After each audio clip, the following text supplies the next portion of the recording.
nação santista, como vocês estão? O Santos estressou vocês hoje? Hoje não. Meu nome é Gabriel Zupo do canal Sincero Santos. Não se esqueça de se inscrever no canal, curtir e compartilhar o vídeo e ativar o sininho. E para você que tem Instagram, seguir a página do canal, @Sincero Santos. Bom, galera, o tema de hoje é a provável escalação do Santos contra o rival do Morumbis ou o rival do Chocolate. Você deve estar se perguntando, Gabriel, tem um bis aí na sua thumb. Por quê? Porque é um apelido carinhoso que o meu amigo Israel, famoso tio do Sal Grosso, deu para o rival do Morumbis, rival do Chocolate. E como ele tem a parceria com o bis, eu coloquei o bis aí na thumb. Bom, explicado aqui a brincadeira, vamos falar sério, vamos falar sobre o clássico de amanhã, que acontece na Vila Belmiro às 8h30 da noite, com a transmissão do Sport TV e do Premier. Bom, galera, antes de começar sobre a questão das prováveis escalações, os desfalques do Santos. O Ilharão, esse não é novidade, né? O Santos se meteu numa cilada no caso do Ilharão. Gabriel Bontempo teve uma lesão na coxa de segundo grau, deve voltar contra o Bragantino ou só contra o Grêmio, tá? Foi segundo grau, então deve ter um pouco mais de cautela na recuperação. Outro desfalque, Igor Vinícius, tomou o terceiro amarelo. Mas galera que estava me perguntando por que o Igor Vinícius não poderia jogar contra o rival do Morumbis, sendo que ele veio em definitivo para o Santos. O rival do Morumbis liberou o Igor Vinícius de forma gratuita praticamente, ficando com uma porcentagem dos direitos do jogador. Entretanto, qual foi a parte do acordo? Vamos ceder o Igor, mas ele não pode jogar contra a gente esse ano. Foi o acordo feito na época para ter o Igor Vinícius. E por fim, temos também o desfalque do menino Ney. O Neymar está fora, teve uma lesão no quadríceps e está fora do clássico. No momento que eu estou gravando esse vídeo, ele ainda vai fazer alguns exames para saber o prazo que ele vai ficar fora, beleza? Mas enfim, a única coisa que é certa até o momento que estou gravando esse vídeo para você é que ele está fora do clássico. Bom, sem muita enrolação, vamos para as prováveis escalações. Vou começar pelo nosso rival. O rival que tem a dúvida se vai com o time misto, se vai com o titular que jogou em Quito. Então eu pensei em fazer o seguinte, eu vou pegar a escalação deles, que foi em Quito, que é a força máxima, e vou analisar esse time. Mas também vou dar alguns detalhes se caso eles optarem por um reserva ou um mistão, beleza? Então, a provável escalação do rival deve ser Rafael, Nahuel Ferrarese, Arboleda e Alan Franco. No meio campo, vocês podem ver que tem a linha de 5 com Cédric Soares, Pablo Maia e Marcos Antônio como volante e Enzo Dias como ala esquerdo. E um pouquinho na meia ali, mais avançado, o Bombadilha. E no ataque, Luciano e Emiliano Rigoni.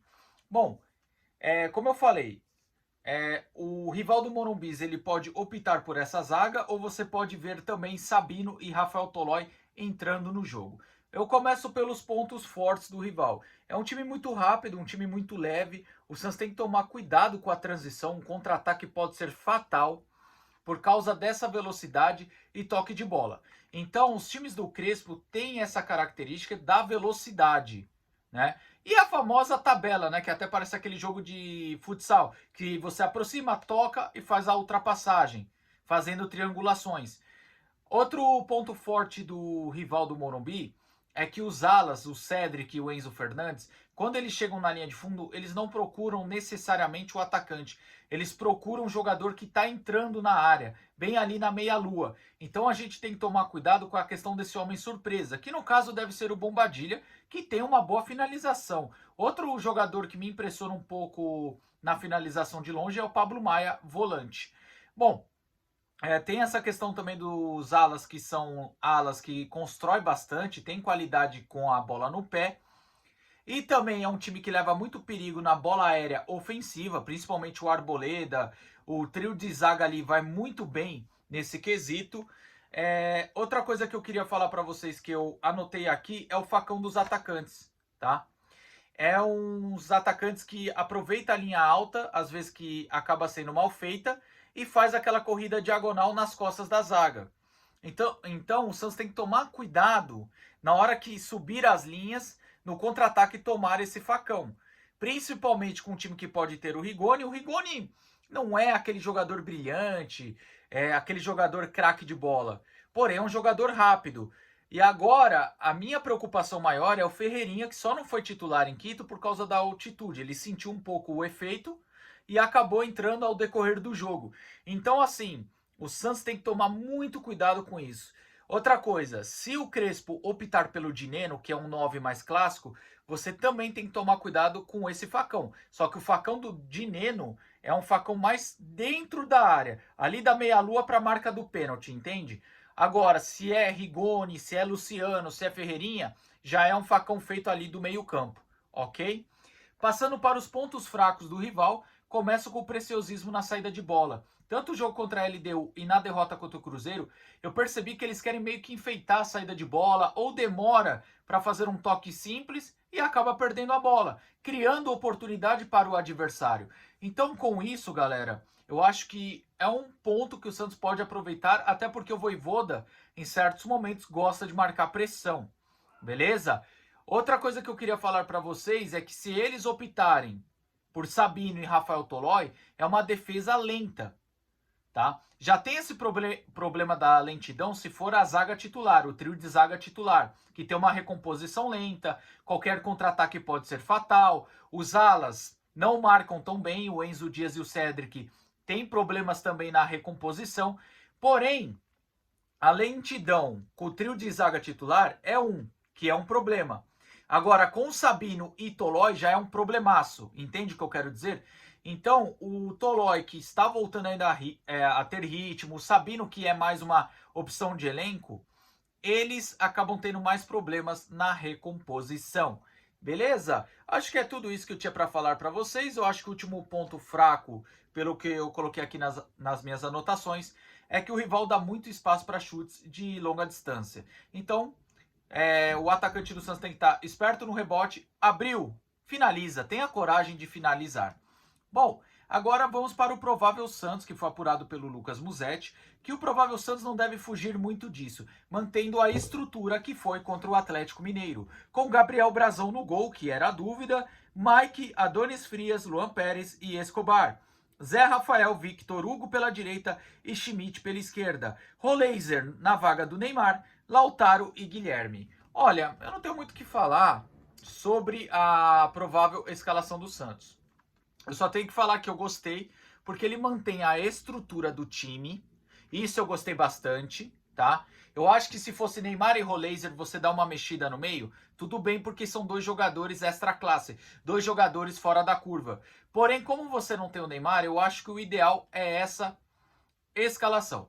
Eu poderia criticar o Schmidt, eu não sou muito fã do Schmidt, já deixo isso bem claro para vocês. Entretanto, o Schmidt jogou bem contra o Atlético Mineiro, merece um voto de confiança. E também tem a questão da lei do ex, que tomara que funcione. Para quem não sabe, Schmidt foi revelado no nosso rival.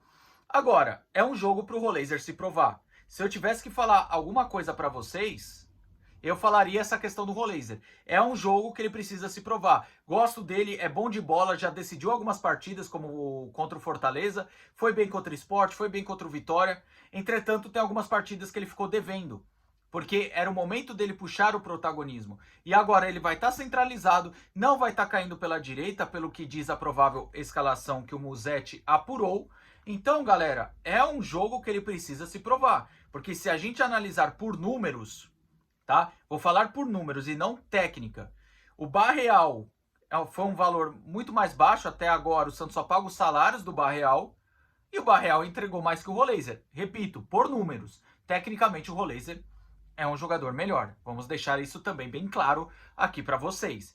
Então, galera, para mim o Roleiser precisa se provar amanhã. E sobre o jogo, é um jogo que o Santos precisa, além de mostrar evolução e também uma boa atuação, resultado.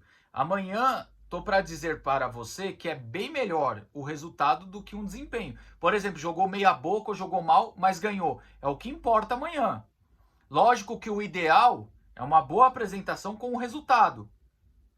Só que amanhã a gente precisa da vitória para não ficar com a corda no pescoço. E também é necessário a gente engrenar algumas vitórias seguidas para começar a respirar um pouco mais aliviado. Eu tô cansado dessa agonia. E tomara que os jogadores correspondam jogando bem e trazendo resultado para a alegria do Santista. Bom, gente, o vídeo é esse aí. Tomara que você tenha gostado. Tamo junto, até a próxima e sempre Santos.